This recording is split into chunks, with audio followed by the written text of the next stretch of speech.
Прывітанне, шановныя сябры. Сёння пагаворым пра цікавае выданне, якое называецца «Верхняе Падняпроўе і Беларусь». Гэта выданне выйшла ў 1905 годзе ў Петербургу у серыі «Расія. Поўнае геаграфічнае апісанне нашай айчыны». Серыя выдавалася імператарскім рускім геаграфічным таварыствам і ўключала ў сябе 22 тамы. Больш дакладна, яна павінна была ўключаць у сябе 22 тамы. Першы том выйшаў у 1899 годзе, а апошні з гэтай серыі ў 1914 годзе. А я сказаў, павінна была ўключаць 22 тамы, таму што выйшла рэальна толькі 11 тамоў. І вось якраз адным з гэтых тамоў, 9-м па ліку, было і выданне, прысвечанае Беларусі.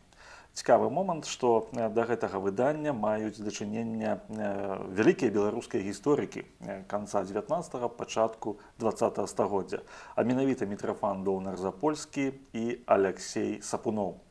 Таксама гэта выданне выказвала сваю падзяку акадэміку Яўхіму Карскаму за прадастаўленне мапаў і за верыфікацыю некаторых матэрыялаў да гэтага выдання. З майго гледзяшча, гэта вельмі цікавы момант. Мы бачылі ўжо на працягу апошніх нашых выпускаў тое, што інтэлектуальнае жыццё ў плане беларусазнаўства яно было даволі інтэнсіўным у канцы 19-го, пачатку 20-го стагоддзя. Выходзілі розныя выданні, якія былі прысвечаныя Беларусі і гісторыі, статыстычным апісаннем, этнаграфіі і гэтак далей. Тут працавалі і вядомыя гісторыкі, такія як Доўнар-Запольскі, Сапуноў, этнографы, такія як Еўдакім Раманаў, Мікалай Нікіфароўскі, Павел Шэйн і гэтак далей. Былі выданні, вось як «Мінскі лісток», таксама пачалі публікавацца зборнікі Францішка Багушевіча у канцы 19-го стагоддзя. Это «Дудка беларуская», «Смык беларускі». І, канешне, вельмі важным было асэнсаванне гісторыі Беларусі, як яна асэнсоўвалася. Доўнар-Запольскі апублікаваў некалькі нарысаў, прысвечаных гісторыі Беларусі у выданні «Мінскі лісток». Але «Мінскі лісток» гэта выданне прыватнае, яно не мела афіцыйнага характару. А вось поўнае геаграфічнае апісанне Расіі, ці там больш дакладна, калі казаць, расійскай імперіі, гэта ўжо было афіцыйнае выданне. І вось у томе, прысвечаным Беларусі і верхняму Падняпроўю, было даследаванне 4 губерняў. Гэта губерні Віцебская, Магілёўская, Мінская і Смаленская. Вось гэта 4 губерні, якія апісваліся ў дадзеным томе. Іхная этнаграфія, гісторыя, статыстыка і гэтак далей. Сёння мы пагаворым пра тое, як жа бачылася складальнікам гэтага тому гісторыя Беларусі. Мы паглядзім вось старажытны перыяд, перыяд Вялікае княства Літоўскае, перыяд Рэчы Паспалітай. 1905 год, это было першае выданне, а роўна 20 год таму, у 2006 годзе выдавецтва «Беларуская энцыклапедыя» яна зрабіла перавыданне гэтай кнігі, і перавыданне яно выйшла ў такой серыі, якая называлася «Гісторыя Беларусі» у дакументах, матэрыялах і літаратурных помніках. Таму вось ёсць арыгінал, які выйшаў у пачатку 20-го стагоддзя, і ёсць перавыданне, якое выйшла ў пачатку 21-го стагоддзя. Адразу скажу, што гісторыя Беларусі там апісвалася ў 4-й главе, ў 4-м раздзеле, які склаў Мітрафан Доўнар-Запольскі разам з яшчэ адным складальнікам гэтага тому, Шчэндрыкам. Можна сказаць, што абсалютна большая частка відавочна напісана Мітрафанам Доўнар-Запольскім. Цяпер паглядзім, што ж яны пісалі, ці што пісаў Доўнар-Запольскі, на якія характэрныя моманты ён звяртаў увагу, і паспрабуем асэнсаваць, што гэта азначала ў тым далёкім 1905 годзе. 1905 год гэта перададзень рускай рэвалюцыі, альбо ўжо выйшаў падчас рускай рэвалюцыі. Гэта перададзень выхаду нашай долі, нашай нівы, з'яўлення беларускага друку, бесперапыннага беларускага друку, беларускага кнігавыдавецтва, беларускага нацыянальнага руху і гэтак далей. Гэта вось час, калі нараджалася сучасная беларуская культура. Таму, канешне, будзе цікава, як на афіцыйным узроўні паказвалася менавіта гісторыя Беларусі. Таму што гэта, як я ўжо казаў, вось гэты том, як і астатнія тамы, это быў дарожнай кнігай. Это азначала, што это было прадстаўленне Беларусі вось на агульнаімперскім узроўні. На самом пачатку, канешне, пра тэрміналогію. Тэрміналогія ў гэтым выданні такая неаднастайная. Рэч у тым, што выкарыстоўваецца такі тэрмін, як рускія плямёны, руская дзяржава, літоўска-руская дзяржава у дачыненні да Вялікага княства Літоўскага. А руская дзяржава гэта старажытная Русь, кіеўская Русь і гэтак далей. Выкарыстоўваюцца таксама тэрміны беларускія плямёны, беларуская гаворка, беларуская мова, беларускі край, беларуская старана вось у арыгінале. І таксама выкарыстоўваюцца тэрміны Літва, літоўцы і адначасова жмудзіны. Таксама трэба сказаць, што вось 10-й том, які не выйшаў, 10-й том вось гэтай серыі, поўнае геаграфічнае апісанне Расіі, ён павінен быў уключаць Літву. Літвой тады лічыліся губерніі Сувалкская, Віленская, Ковенская і Гарадзенская. Ну вось цікавы момант, зноў жа такі падзел нашага краю, геаграфічны падзел, вось што Беларусь гэта сучасная Міншчына, Віцебшчына, Магілёўшчына, Гомельшчына, ну, адпаведна, Гарадзеншчына і Берасцейшчына сучасная гэта на той момант лічылася Літва. І цікавы момант, што афіцыйна ўсталяваны погляд, але калі браць наша гісторыка Доўнар Запольска, то ён, канешне, разумеў пад Літвой трохі іншы геаграфічны абшар. Ну, але пра гэта мы трошкі далей не пагаворым. Пачынаецца ўсё з археалагічнага пісання, археалагічнага пісання, каменны век, бронзавы век, жалезны век, там з'яўленне людзей, там даволі так цікава. Але гэта з гледзяча нацыянальнай гісторыі, яно прынцыповага значэння не мае, но больш мае значэнне як такое цікавае апісанне нашай даўніны. Далей ужо ідзе пытанне рассялення плямёнаў. Якія плямёны з'явіліся? Доўнар Запольскі пісаў, што славянскія плямёны, яны прыйшлі на тэрыторыю Беларусі і сутыкнуліся тут з плямёнамі літоўскімі, ну то бок балцкімі, якія мелі больш высокую культуру. Ну то бок сёння фактычна такі агульна прызнаны навука этнагенез, што на тэрыторыі Беларусі да прыходу славянаў жылі балты. Цікава, што Доўнар Запольскі ўсю сваім гістарычным нарасе усе губерні смаленскую, магілёўскую, мінскую, віцебскую ён называе беларускімі. Ён піша таксама, што прарадзіма славян яна знаходзілася паміж Карпатамі, сярэдняй Віслай і верхняй Прыпяццю. Вось у такім гістарычным абшары жылі славяне, якія прыйшлі на Беларусь з паўднёвага захаду. Таксама ён акрэсліў парадыгмальнае такое сцвярджэнне, што славянскія плямёны, якія асіміляваліся з балтамі, менавіта крывічы, драгавічы і радзімічы, яны з'яўляюцца продкамі сучасных беларусаў. У плане палітычнай гісторыі Мітрафан Доўнар Запольскі так класічна апісваў, што пра з'яўленне Рагвалода, Рагнеды, Тура, пра тое, што адбывалася пасля смерці Уладзіміра Кіеўскага. Ён піша, што 11 стагоддзя, 12 стагоддзя асноўнымі палітычнымі цэнтрамі Беларусі з'яўляюцца Полацк і Тураў. А Смаленск фактычна да сярэдзіны 12 стагоддзя ён не меў самастойнасці. З сярэдзіны 13 стагоддзя усходняя Русь яна падпала пад уладу татараў, маецца на ўвазе татара-мангольскае нашэсце, а заходняя Русь яна аб'ядналася з Літвой. І з гэтага часу пачынаецца такая розная гісторыя Русі заходняй і Русі ўсходняй. Такая тэрміналогія больш дакладна выкарыстоўваецца у гэтым выданні. Самы цікавы перыяд беларускай гісторыі старажытнага часу гэта гісторыя полацкай зямлі. Так пісаў Мітрафан Доўнар Запольскі, і асабліва маляўніча ён апісваў княжання Усяслава Полацкага, які быў валадаром полацкай зямлі на працягу 57 гадоў. Ён там прыводзіць такія маляўнічыя апісанні розных бітваў, прыводзіць вялікія цытаты са слова аб палку Ігаравым. І гэта такая сапраўды гімн такому полацкаму князю. Таксама ён апісвае тое, што пасля смерці Ўсяслава полацкае княства яно перайшло ў перыяд дробнасці, падзелу княства паміж ягонымі шматлікімі сынамі.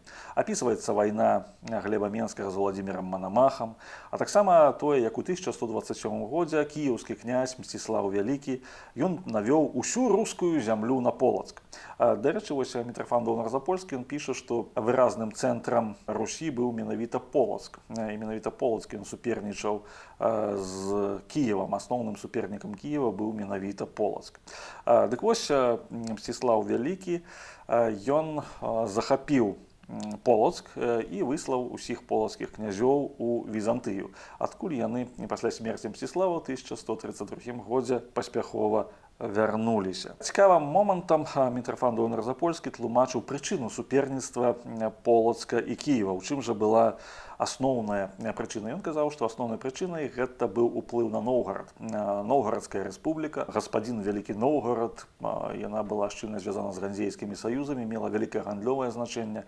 І вось Полацк і Кіеў яны імкнуліся ўплываць на Новгарад, і за гэты горад рэспубліку, горад, які быў, напэўна, самым заможным і самым развітым горадам старажытнай Русі, вось і ішла гэтая барацьба. Такім чынам, Полацк і Кіеў гэта былі два палітычныя магутныя цэнтры, а Новгарад ён разглядаў больш як цэнтр эканамічны. Паводле гістарычнага нарысу Долнар-Запольскага, пасля вяртання полацкіх князёў з Візантыі надышоў перыяд у жыцці полацкага княства, калі ўсё ягонае жыццё ўжо было засяроджана ў межах самой Полацчыны. Калі раней Полацк ён праводзіў экспансію на вонкі, ён далучаў да сябе суседнія землі, гэта быў актыўны, сучаснай мовай кажучы, геапалітычны гулец, то ўжо пасля 1132 году полацкая зямля замкнулася ў сваіх межах, і ўсё палітычнае жыццё ішло ўнутры самой полацкай зямлі. Полацк ужо не прэтэндаваў на суседнія землі. Галоўным зместам вось гэтай барацьбы, якая вялася ўнутры полацкай зямлі, быў велікакняскі пасад, полацкі пасад. Полацкая зямля ў той час была падзелена на шэраг рэгіёнаў, шэраг удзелаў, як тады пісалі. Долнар-Запольскі вылучае сярод іх Полацкі, Великокняскі, Мінскі, Друцкі, Віцебскі, Заслаўскі, Лагойскі, Слуцкі, Навагрудскі, Гродзенскі, Клецкі, Свіслацкі, Лукомскі, Какенгаузенскі, Герцыгскі. Князі гэтых удзелаў яны вялі паміж сабой барацьбу. Ну, зноў жа, Долнар-Запольскі піша, што гэта натуральны такі працэс, які адбываўся ва ўсёй заходняй Еўропе. У заходняй Еўропе таксама ў той час была феадальная дробнасць і адбывалася барацьба за цэнтралізацыю дзяржавы. Але зноў жа, сярод усіх гэтых князёў, якія паходзілі з дынастыі Ўсяслававічаў, менавіта такі тэрмін выкарыстоўваў наш гісторык у пачатку 20-го стагоддзя, галоўнай мэтай Ўсяслававічаў быў менавіта Полацк. Полацкі великакняскі пасад, хоць ён ужо не даваў улады, але ён даваў прэстыж. І такім чынам Полацчына была абасоблена, яна не прэтэндавала ўжо на іншыя землі, але таксама не пускала чужакоў і на сваю тэрыторыю. Маецца на ўвазе прадстаўнікоў іншых княскіх дынастыяў. У ходзе зацятай міжусобнай барацьбы у полацкай зямлі некаторыя прадстаўнікі роду Ўсяславічаў яны ўцякалі ў Літву. Літва, паводле апісання Долнар-Запольскага, яна суседнічала з полацкай зямлёй, і тут жа Ўсяславічы засноўвалі свае княствы. Такім чынам былі полацкія удзелы на тэрыторыі самой Полацчыны і анклавы такіх полацкіх удзелаў ужо на тэрыторыі Літвы.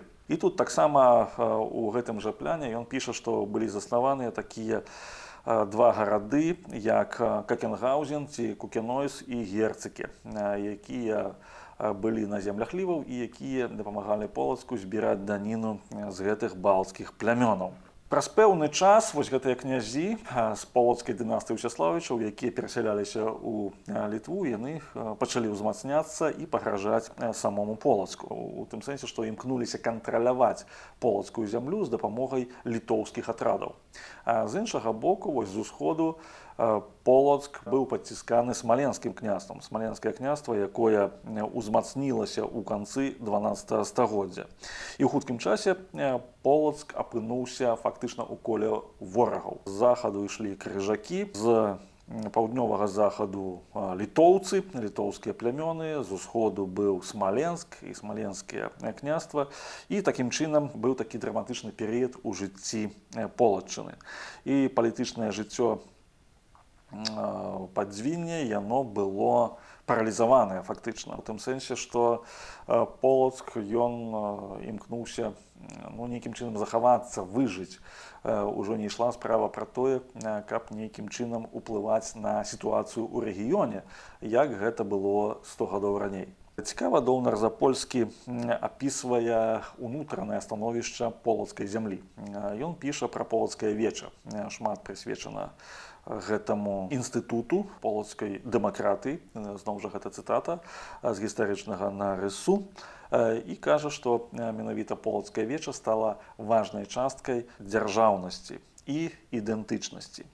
Гарадское веча яно мела права заключаць рад. Рад – гэта дамова паміж гараджанамі і князем. Такім чынам ужо існавала такая форма грамадскай дамовы, што князь ён не быў манархам абсалютным, ён не кіраваў з дапамогай перадачы сваёй улады ў спадчыну, але ён кіраваў з моцы заключэння гэтай раду дамовы з тым народам, з горадам. Фактычна быў такі поліс, горад, дзяржава, Полацк, які заключаў гэтую дамову з князем, з манархам. Таксама веча мела права заключаць пагадненні з іншымі княствамі. І на вече адбываліся самыя важныя судовыя працэсы, што, безумоўна, абмяжоўвала ўладу князя.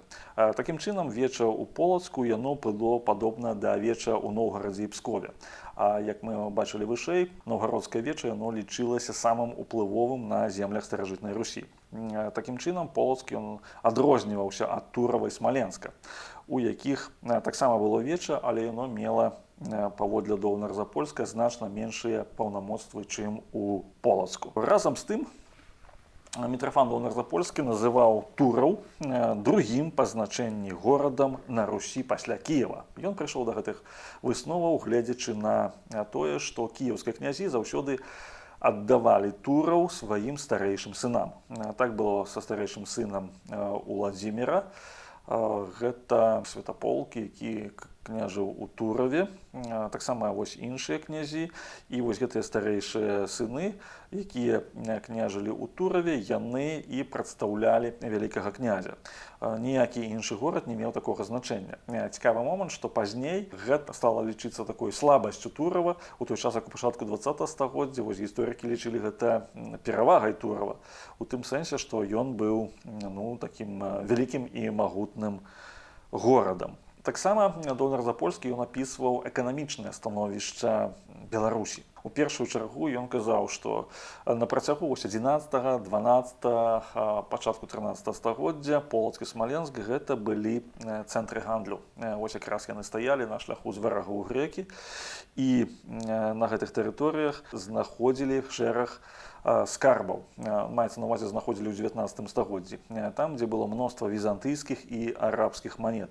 Такім чынам, Полацк і Смаленск гэта былі вельмі заможныя гарады. Мелі шчыльныя стасункі з нямецкімі землямі, і таксама яны плацілі вельмі вялікія падаткі. Маецца на ўвазе, што гараджане полацкія яны плацілі вельмі вялікія падаткі. Апісвае Долнар Запольскі, што яны маглі плаціць гэтыя падаткі, значыць, былі вельмі заможнымі. Таксама ён аналізаваў смаленскую гандлёвую праўду. Смаленская гандлёвая праўда – гэта пачатак 13-го стагоддзя, дзе цікавы момант такі, што з боку смалянаў гэты дакумент падпісаў Тумаш Міхайлавіч, а з боку немцаў нейкі Рольф. І смаленская гандлёвая праўда – гэта такі дакумент гістарычны, які складаўся адной часткай з крымінальнага кодэксу, а другі з апісання гандлёвых звычаяў. Такім чынам, было зразумела не проста шчыльныя стасункі з захадам, з немцамі, як пісаў Долнар Запольскі, таму што тут разам выступалі і Смаленск, і Полацк, але таксама это тое, што былі заключаныя гандлёвыя пагадненні. І пры тым, што гандлёвыя пагадненні былі заключаны, як ён пісаў, на рускай мове.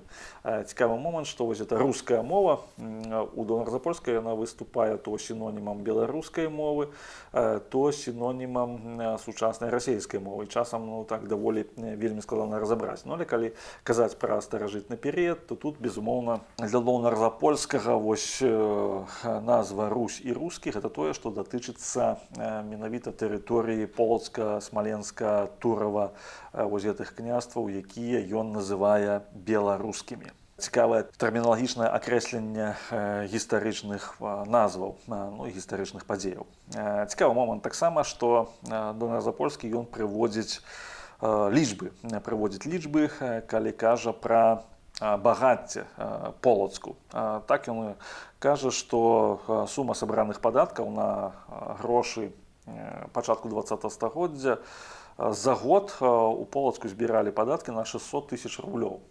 Это велізарнейшая колькасць. Адсюль робіць выснову, канешне, Полацк гэта быў вельмі заможны горад, вельмі магутны горад у эканамічным плане. Таму ён супернічаў з Кіевам і мог параўнацца з Кіевам сваім багаццем, з Кіевам і Новгарадам. Полацк і Тураў таксама яны вельмі рана мелі свае ўласныя епархіі.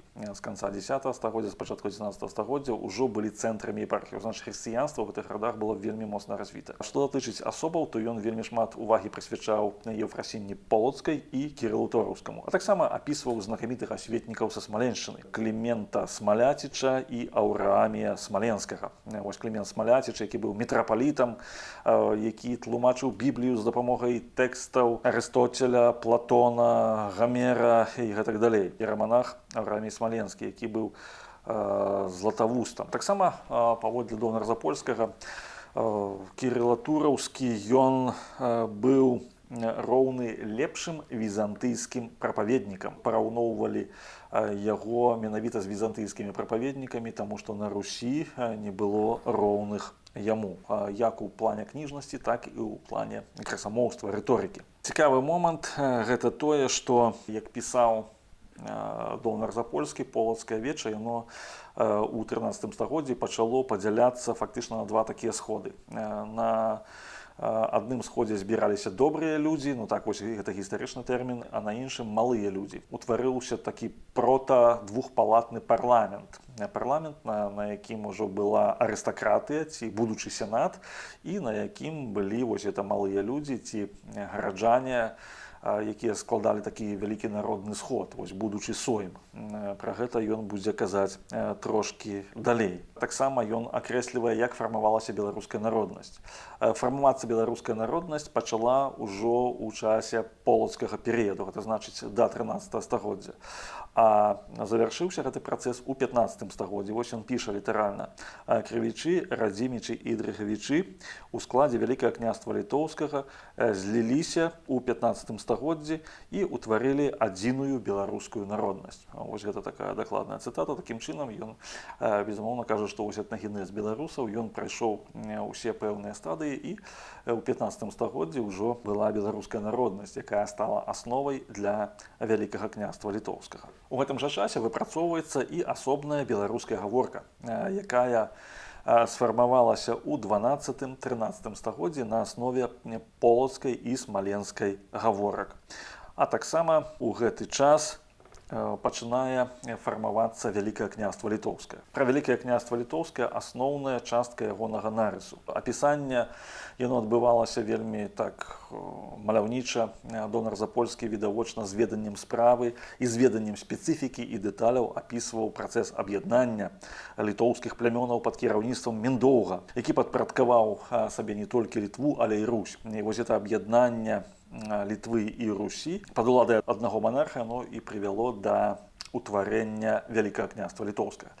Цікавы момант, што долнарзапольскі нідзе не пісаў пра літоўскую заваёву. Ён проста пісаў, што Міндоўг, як монарх, ён падпарадкаваў сабе спачатку літоўскія плямёны, пасля рускія плямёны, ці сучаснай мовай кажучы беларускія плямёны, і зрабіў сваёй сталіцай горад Навагрудак Літоўскі. Ён так і піша.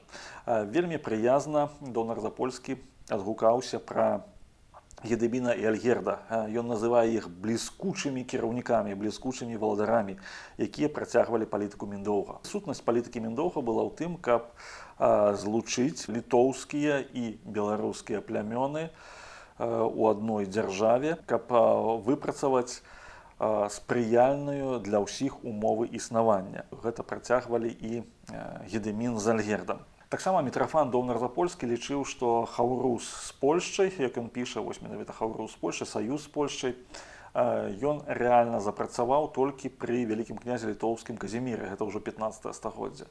Таму што да гэтага часу Вялікае княства літоўскае, ці, як ён пісаў, літоўская руская дзяржава, яна жыла сваім асобным жыццём. Паколькі стварэнне Вялікае княства літоўскае адбывалася на добраахвотнай аснове, то і сама гэта дзяржава яна была рэлігійна цярпімай, таму што асноўныя войны тады адбываліся па рэлігійных пытаннях ці за рэлігійныя пытанні, як пісаў Даўнар-Запольскі. А тут Вялікае княства літоўскае якраз яно ўтварылася ў такім цікавым гістарычным моманце і захоўвала рэлігійную талерантнасць, рэлігійную цярпімасць. Што это значыць? Это значыць, што літоўцы, як ён пісаў, паступова пачалі прымаць каталіцкую веру. Русіны ці беларусы яны заставаліся праваслаўнымі, але суіснаванне каталікоў праваслаўных вельмі доўгі час яно было у адным прававым полі мірным, і да гарадзельскага прывілею 1413 году фактычна і літоўскія князі, і беларускія магнаты яны маглі займаць дзяржаўныя пасады на такой даволі парытэтнай аснове. Літоўскія князі цалкам захавалі удзельную сістэму папярэдняй эпохі. Гэта значыць эпохі полацкага княства. Такім чынам быў захаваны прынцып старыны не рушыць, навіны не ўводзіць. Вялікае княства літоўскае яно не было такой жорсткай цэнтралізаванай дзяржавай. У тым сэнсе, што яно ніколі не мяняла структуры грамадства, яно не рабіла такіх рэзкіх пераменаў, і калі адбываліся нейкія рэформы, то яны ішлі паступова. Таксама вось руская мова, ці сённяшняй мовай кажучы беларуская, яна была афіцыйнай у Вялікім княстве літоўскім. Гэта падкрэсліваецца, можа, больш за 10 разоў дзесьці ў гэтым нарысе. І што у Вялікім княстве літоўскім былі усталяваныя ўсе прававыя нормы, якія характэрныя для сярэднявечнай Еўропы, заходняй Еўропы. А менавіта вось Даўнар-Запольскі ён пералічвае іх. Асноўным лічылася гэта асабістая недатыкальнасць чалавека. У першую чаргу гэта лічылася шляхтай, дваранаў ці баяраў, як ён піша. Ніхто не мог быць накінуты ў вязніцу ці пазбаўлены жыцця без судовага прысуду. Таксама вось прывілеі вялікіх князёў літоўскіх яны гарантавалі правы жанчынаў. Ніякая жанчына не магла быць прымушана да шлюбу. Таксама гарантавалася права ўжо з 15 стагоддзя выезду за мяжу і вяртання з-за мяжы. Адказнасць за злачынства яна была асабістай. Гэта значыць, што калі чалавек здзейсніў злачынства, то ён адказваў толькі асабіста. Дзяржаўны суд не меў права прыцягваць да адказнасці ягоных сваякоў ці слугаў, што было характэрна для народаў, якія жылі на ўсход ад Вялікага княства літоўскага. Таксама было гарантавана маёмаснае права, то бок маёмасцю чалавек мог карыстацца і перадаваць яе ў спадчыну. Такім чынам, Вялікае княства літоўскае яно было канстытуцыйнай дзяржавай. Вось як пісаў Даўнар-Запольскі, усе гэтыя прывілеі вялікіх князёў літоўскіх, асабліва якія даваліся пасля Альгерда, гэта значыць Егайлам, Вітаўтам, Свідрыгайлам, Жыгімонтам Кейсутавічам, Казімірам, Аляксандрам і далей Жыгімонтам адным, Жыгімонтам другім, яны мелі характар канстытуцыйны. Гэта значыць, яны гарантавалі правы падданых Вялікае княства літоўскага. Што значыць шляхты? Пры гэтым полацкая, віцебская і смаленская землі яны доўгі час былі на такім адмысловым становішчы прававым. Лічылася так, што ёсць такое агульна гаспадарскае заканадаўства і ёсць заканадаўства зямельнае. І вось гэтыя землі яны таксама выпрацоўвалі свае прававыя акты, якія дазвалялі ім захоўваць пэўную самастойнасць і прававую аўтаномію ў агульнай дзяржаве. Цікавы момант быў таксама в адносінах з Масквой. Мітрафан Даўнар-Запольскі пісаў, што з цягам часу Масква, маскоўскае княства ўжо ў 15 стагоддзі, яна пачала вельмі шырока выкарыстоўваць рэлігійную канфесію, менавіта праваслаўе, для таго, каб уплываць на праваслаўных у Вялікім княстве літоўскім. Таму вялікі князь літоўскі Вітаўт ён дамагаўся і дамогся стварэння вось асобнай кафедры мітрапаліта літоўскага, якім стаў Рыгор Цамбал. там благ. І гэта дазволіла захаваць, як ён пісаў, з заходняй Русі сваю духоўную аўтаномію. Цікавы момант, ён тут піша, ну не ведаю, ці гэта ён, ці рэдактар уставіў, што гэтую аўтаномію мела руская народнасць, якая складалася з беларускага племя. Менавіта так ось акрэсліў Довнар-Запольскі. Тут ось такая ось трошкі нагрувашчанне тэрміналогіі, ну але фактычна гэта было для мовы той эпохі даволі характэрна. Таксама Довнар-Запольскі ён вельмі шкадуе, што Вітаўт не здолеў стаць каралём Літвы і Русі. Такім чынам, пасля яго смерці адбываецца грамадзянская вайна паміж Свідрыгайлам і Жыгімонтам Кейстутавічам. Сутнасць гэтай грамадзянскай вайны ў тым, што краіна падзялілася на дзве часткі. Адна частка вось князі рускага паходжання, яны падтрымлівалі Свідрыгайлу, князі літоўскага паходжання падтрымлівалі Жыгімонта. Было некалькі дзяржаўных пераваротаў, пакуль усталявалася канчатковая ўлада. Канчатковы спакой быў усталяваны толькі ў 1447 годзе, калі новы вялікі князь літоўскі Казімір Ягайлавіч ён даў прывілей шляхце, прывілей духавенству і прывілеі нават мяшчанам. Рэч у тым, што у гэтых прывілеях гарантаваліся ўсе правы шляхты і абмяжоўвалася ўлада Вялікага княства літоўска. І паколькі прававое становішча ў дзяржаве было пэўным, то гэта спыніла грамадзянскія войны. Не патрэбна было ўжо праводзіць нейкіх такіх пераваротаў, змоваў, таму што монархія стала канстытуцыйнай. Ну, менавіта так ось згодна з Довнарам-Запольскім выглядала жыццё Вялікага княства літоўска. І асабліва вось гэта разуменне пашырылася пасля стварэння судзебніка Казіміра і яго публікацыі ў 1468 годзе. З аднаго боку ішлі такія цэнтрабежныя, а з іншага боку цэнтраімклівыя працэсы. У тым сэнсе, што многія землі ў Вялікім княстве літоўскім яны мелі аўтаномію, жылі як самастойныя землі. Але з іншага боку вось прававыя акты, якія ахоплівалі ўсё насельніцтва, ўсё прывілеяванае саслоўе Вялікага княства літоўскага, яны паступова стваралі вось адзіны палітычны народ. Цікавы момант, што ў 1481 годзе была змова на найвышэйшай арыстакратыі супраць Казіміра Ягайлавіча. Мэтай гэтай змовы было пасадзіць на вялікакняскі трон Міхайла Алелькавіча. Міхайла Алелькавіч ён гарантаваў правы вышэйшай арыстакратыі. Аднак ужо фармавалася шляхецкае саслоўе, і таму гэта змова была няўдалай, таму што на палітычную арэну Вялікага княства літоўскага выступае шляхта. Не толькі магнаты, не толькі князі, не толькі найвышэйшыя арыстакраты, але выступае шляхта. І вось гэта шляхта, яна дамагаецца таго, што ў 1492 годзе вялікі князь літоўскі Аляксандр ён ужо выдае прывілей, якім фактычна гарантуецца выбарнасць вялікіх князёў літоўскіх. Гэты прывілей, з аднаго боку, ён быў такім вялікім крокам наперад у прававым становішчы, з іншага боку, ён прывёў да мяцяжа Міхайла Глінскага. Рэч у тым, што Міхайла Глінскі ён выступаў за тое, каб у Вялікім княстве літоўскім ішлі больш такія цэнтралізаваныя працэсы. Ён хацеў быць першым. Дарэчы, Довнар-Запольскі яго так даволі прыхільна апісвае, з вялікай прыхільнасцю, кажа, што адукаваны чалавек, які там жыў доўгі час у Італіі, у Іспаніі, змагаўся у войнах, якія адбываліся на германскіх землях і гэтак далей. Ён быў сапраўдным рыцарам. Аднак у выніку вось свайго мяцяжа, які хацеў вось гэтыя тэндэнцыі, што былі ў Вялікім княстве літоўскім, павярнуць назад, ён страціў уладу і вымушаны быў уцякаць у Маскву. 16 стагоддзе, паводле Довнар-Запольскага, гэта час, калі адбывалася вельмі шчыльная інтэграцыя з Польшчай. І беларуская шляхта, беларускае магнацтва, яно моцна патрапіла пад польскі ўплыў. Хоць адначасова ён вельмі цікавую думку выказаў.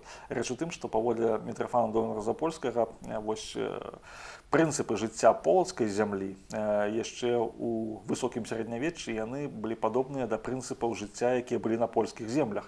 Таму інтэграцыя з Польшчай гэта было нармальная, натуральная з'ява. З'яўляліся шляхецкія соймікі, з'яўлялася магдэбургскае права.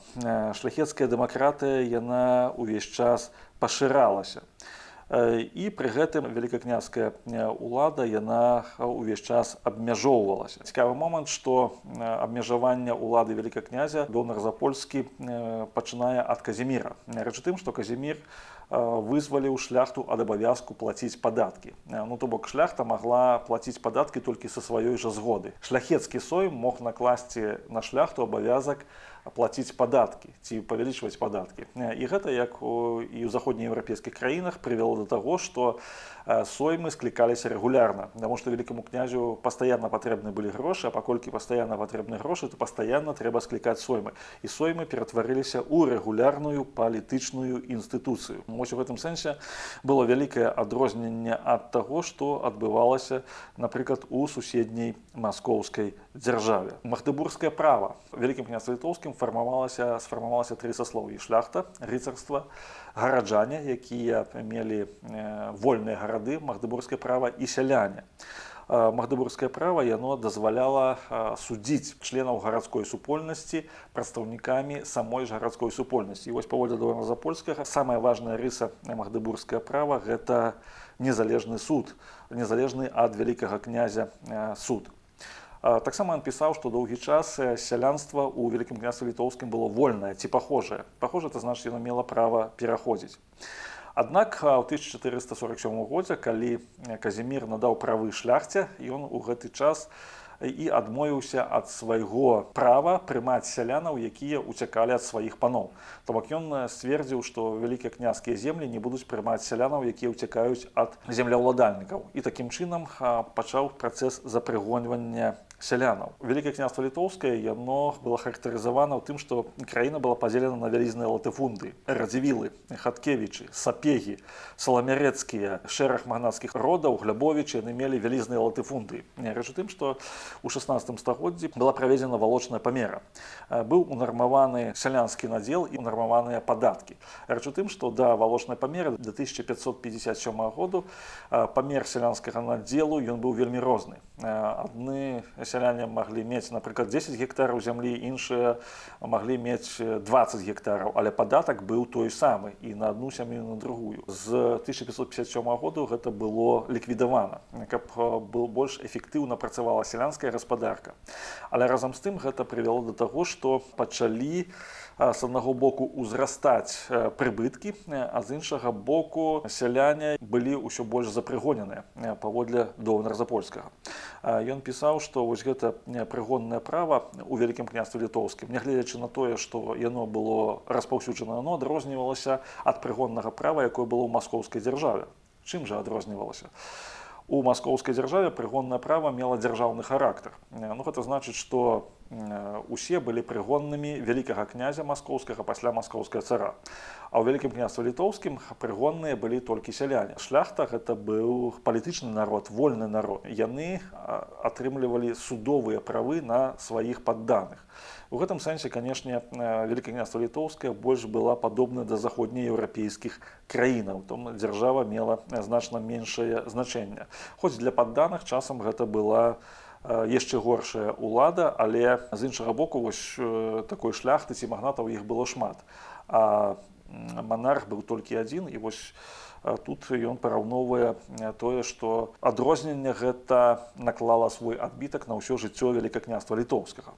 Цікава, ён піша пра рэфармацыю. Піша, што рэфармацыя ў Вялікім княстве літоўскім развівалася фактычна адначасова з Германіяй. Абрагам Кульва ён дабіўся прывілея ад Жыгімонта I Старога на адкрыццё пратэстанцкіх школаў, што сам Кальвін і Лютэр пісалі свае прысвячэнні і Жыгімонту I, і Жыгімонту II Аўгусту. І гэтыя прысвячэнні яны паказваюць, што Вялікае княства літоўскае фактычна стала краінай рэфармацыі. Ён вельмі станоўча, дарэчы, ацэньвае Мікалая Радзівіла Чорнага, які ў 1553 годзе абвясціў сябе кальвіністам і пачаў распаўсюджваць евангельскую веру па ўсёй тэрыторыі Вялікага княства літоўскага. Аднак разам з гэтым Даўназапольскі піша, што пратэстантызм ён не пратрымаўся доўга, хоць быў шанец. Пасля згасання рэфармацыі адбылася контррэфармацыя. Яе пачала Берасцейская унія. І вось Берасцейская царкоўная унія яна наклала такі адбітак на тое, што Вялікае княства літоўскае яно уступіла ў дзяржаўны крызіс. Дзяржаўны крызіс ён быў выкліканы тым, што каталіцтва яно апынулася ў прывілеяваным становішчы. і фактычна пачаўся парушацца статут Вялікага княства літоўскага, у якім была замацавана роўнасць прадстаўнікоў усіх канфесіяў. У выніку таго адбылося ўнутранае аслабленне дзяржавы. І у рэшце рэшт гэта прывяло да ўнутраных войнаў 17 стагоддзя. У 18 стагоддзе Вялікае княства літоўскае настолькі аслабела, што было далучана да расійскай імперіі. Цікавы момант, як Доўнар Запольскі ён завяршае вось гэту частку свайго нарысу. Ён завяршае тым, што у сучаснай гістарычнай навуцы, сучаснай яму, адбываліся спрэчкі і казалі, што жыццё Вялікага княства літоўскага яно было адыходам ад жыцця старажытна-рускага. Аднак, на думку Доўнара Запольскага, вось менавіта тое, што адбывалася ў Вялікім княстве літоўскім, усе гэтыя палітычныя працэсы яны былі лагічным працягам працэсаў, што адбываліся ў старажытнай Русі. Там было веча, тут сойм. Там былі незалежныя саслоўі, і ў Вялікім княстве літоўскім былі таксама незалежныя саслоўі. Вялікае княства літоўскае гэта была краіна, якая арганічна развівалася да канца 16 стагоддзя. У канцы 16 стагоддзя з перамогай контррэфармацыі гэта развіццё яно перапынілася. Пачаўся крызіс, пачалася стагнацыя і эканамічная, і палітычная, і рэлігійная варажнеча. І вельмі цікавы момант, што Доўнар Запольскі ён паказвае, што вось гэта арганічнае развіццё у гісторыі Беларусі, яно фактычна працягвалася з 9 стагоддзя аж да канца 16 стагоддзя. У той час, калі арганічнае развіццё ўсходняй Русі, яно было перапынена ў 13 стагоддзі, яно было перапынена мангольскім нашэсцем. Такім чынам, гэты нарыс такі вельмі цікавы. Ён апісвае не толькі палітычную гісторыю, але культурную гісторыю, унутраныя працэсы, унутраныя механізмы, якія адбываліся. І ў той час, гэта самы пачатак 20 стагоддзя, нараджалася беларуская тоеснасць, нараджалася беларуская гістарычная парадыгма. І гэта ўсё было вельмі важным. І паколькі кніжкі былі папулярныя і разам з тым афіцыйныя, гэта давала падставы меркаваць, што Беларусь мае ўласную самастойную гісторыю. Самастойную гісторыю, якая прызнана на афіцыйным узроўні ў расійскай імперіі. Гэта была яшчэ адна такая цаглінка у такое разуменне самабытнасці і самастойнасці нашага народу. І пры тым, што самабытнасць і самастойнасць яна не вынікала з 19 стагоддзя ці з пачатку 20-го. Яна ўжо пачалася з сярэднявечча. І гэта самабытнасць, яна была не толькі этнічная, не толькі асобная мова, не толькі асобныя стаўленне да рэлігійных канфесіяў, але таксама і палітычныя, эканамічныя інстытуты, ўсё жыццё. І таксама вельмі важны момант тое, што вось гэты нарыс у апісанні Верхняпадняпроўя і Беларусі, ён выходзіў, скажам, у сталіцы расійскай імперіі. І гэта, канешне, дазваляла, абапіраючыся на яго, фармаваць новы наратыў па гісторыі Беларусі. Безумоўна, на беларускай мове, безумоўна, гледзячы на тое, што зрабіў Доўнар Запольскі, пачынала і з'яўляцца нацыянальная беларуская гістарыяграфія. 20 стагоддзе пачыналася, і 20 стагоддзі была створана беларуская дзяржава. Але гэта не было выпадковым. Дзеля гэтага працавалі многія людзі зрабілі вялікія высілкі, каб нарадзілася нацыянальная свядомасць. У тым ліку і праз такія выданні, як Верхняпадняпроўе і Беларусь. Дзякуй за ўвагу.